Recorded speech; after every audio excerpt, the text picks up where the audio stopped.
করুণ রূপ যে কাঞ্চা সোনা। আসসালামু আলাইকুম, সবাই কেমন আছেন? আজকে আমি বড় বড় চিংড়ি মাছ রান্না করব। তো এই জন্য প্রথমে আমি চিংড়ি মাছগুলোকে সুন্দর মতো বেছে ধুয়ে নিয়েছি। আর তারপর এখানে আমি অল্প পরিমাণে লবণ আর অল্প পরিমাণে হলুদ গুঁড়া দিয়ে একদম সুন্দর মতো মেখে নিয়েছি। আর এই চিংড়ি মাছগুলো যেহেতু একটু নরম হয়ে থাকে মাথার ওপর সাইডটা, সেই জন্য হালকা হাতে নেড়ে নিতে হবে যেন চিংড়ি মাছগুলো গলে না যায়। আর তারপরে মাখা হয়ে গেলে আমি একটা তাওয়া চুলার মধ্যে দিয়েছি। আর তারপর একটু গরম হয়ে যাওয়ার পরে এখানে আমি সরিষার তেল দিয়ে তেলটা অল্প একটু গরম করে নিয়েছি। আর তারপরে মাখানো চিংড়ি মাছগুলো এক এক করে সবগুলো দিয়ে দিচ্ছি। আর চিংড়ি মাছগুলো সুন্দর মতো সাজিয়ে আমি একবারে ভেজে তুলে নিব, মানে অল্প একটু ভেজেই তুলে নিব। তো সবগুলো চিংড়ি মাছ দেওয়া হয়ে গেলেই এইগুলোকে আমি এখন সুন্দর মতো উল্টিয়ে পাল্টিয়ে একদম ভেজে নিব।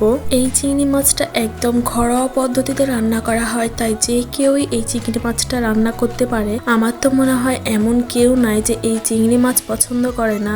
অবশ্য অনেকেরই আছে যে হয়তো এই চিংড়ি মাছটা পছন্দ করে না, কিন্তু আমি আর আমার ছোট ভাই তো এটা অনেক বেশি পছন্দ করি। কারণ আমরা এই চিংড়ি মাছ নিয়ে মারামারি করি যে কে এটা সবার আগে খাবে আর কে সব থেকে বড় মাছটা সবার প্রথমে খেয়ে ফেলবে।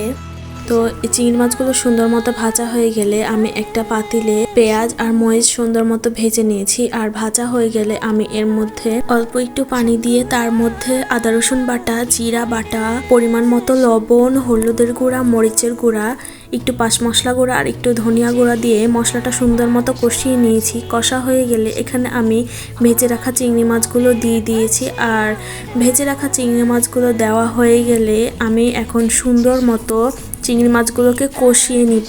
আর সুন্দর মতো যখন কষানো হয়ে যাবে তখন আমি এই মাছগুলোর মধ্যে পরিমাণ অনুযায়ী পানি দিয়ে সুন্দর মতো একদম চিংড়ি মাছগুলোকে ফুটিয়ে নিব। আর এখানে অল্প পরিমাণে পানি দিতে হবে, খুব বেশি পরিমাণে পানি দেওয়া যাবে না। তো সবগুলো চিংড়ি মাছে পানি দেওয়া হয়ে গেলে কালারও চলে আসবে একটু পরে, আর দেখতেও বেশ সুন্দর লাগবে। আর চিংড়ি মাছগুলো একদম সুন্দর মতো ফুটিয়ে নেওয়ার পরে এর মধ্যে জিরা গুঁড়া অল্প একটু ওপর থেকে দিয়ে দিব। রান্না করা প্রায় অনেকটা আমার হয়ে এসেছে। এটাকে এখন আমি একটা বাটিতে ঢেলে নিব। আর ঢেলে নেওয়ার পরে আমার চিংড়ি মাছটা রান্না করা হয়ে গিয়েছে। তো আজকের ভিডিও এই পর্যন্তই। সবাই ভালো থাকবেন, সুস্থ থাকবেন। আল্লাহ হাফেজ। আর আমার ভিডিওগুলো ভালো লাগলে অবশ্যই আমার পেজটি ফলো দিয়ে রাখবেন।